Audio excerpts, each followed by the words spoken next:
By the way, I agree with you about, I'm not a fan of the gold standard either, because that basically is just enabling central bank currency to circulate once again. What we have to do is... It gives power to the central banks. It does. It gives power to the governments to, again, debase the currency relative to gold.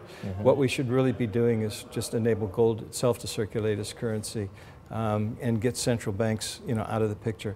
My view has been that, people say that gold is the barbarous relic, but I wrote an essay on this a few years ago explaining why central banks are the barbarous relic. In fact, when we first met at the GATA conference in Dawson City, that was the theme of my presentation. Gold Rush 21. Yeah, Gold Rush 21 in August of 2005. The theme at my presentation then was that central banks are the barbarous relic, and that the sooner we recognize that and go back to a free market monetary system, a true free market monetary system, one that's enables people to contract with one another on a private basis, and private contract rules supreme over government contract. And secondly, governments don't interfere with the market, have a free market unfettered by government interference. And government's role is to basically maintain the rule of law and ensure that property rights are protected.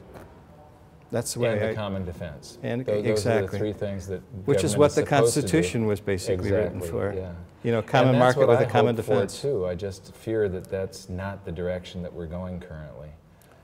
I have a feeling that in the U.S. the economy is going to continue getting worse because of we're reading from the script of the 20s and 30s right now. Yeah. It's a replay. I mean, we've seen this play before. It's just got different actors this time. It's interesting that you say that, because this morning I spent 2 hours at the Bundesbank Museum, and I highly recommend this museum to anybody who comes to Frankfurt. In fact, it's probably worth coming to Frankfurt just to spend some time in that museum. Yes. Because if you really want to learn about money and currency, just go through the Bundesbank Museum for a couple of hours and read all of the examples of German monetary history. It's so clearly explained. They have videos, they have photos, pictures, all types of things, and you'll learn a lot in 2 hours about how money and currency really works in the modern economy.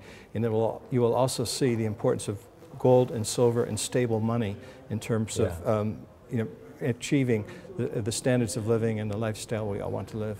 What amazes me is if you're, they wrote all of those, there's a display of a coin or of hyper-inflated currency that, with trillion mark bills or whatever, and they'll have a little couple of paragraphs talking about it, and it's all an argument for free market gold and silver. Exactly. It's like every single thing that they say about central banking is an argument against central banking. Yeah. If you're coming to it from our point of view, it's like, oh my God, I can't believe they said that. Yeah.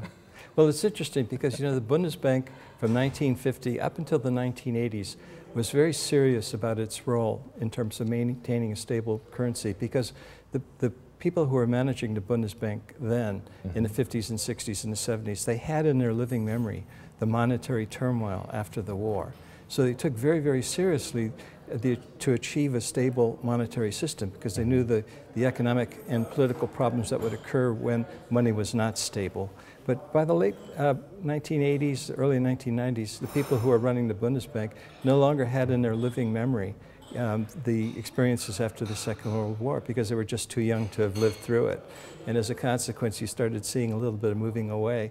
And now with the ECB, I think it's quite clear that the ECB is not the Bundesbank, and don't see the role of stable money quite as clearly as the Bundesbank did, particularly in the 60s and the 70s.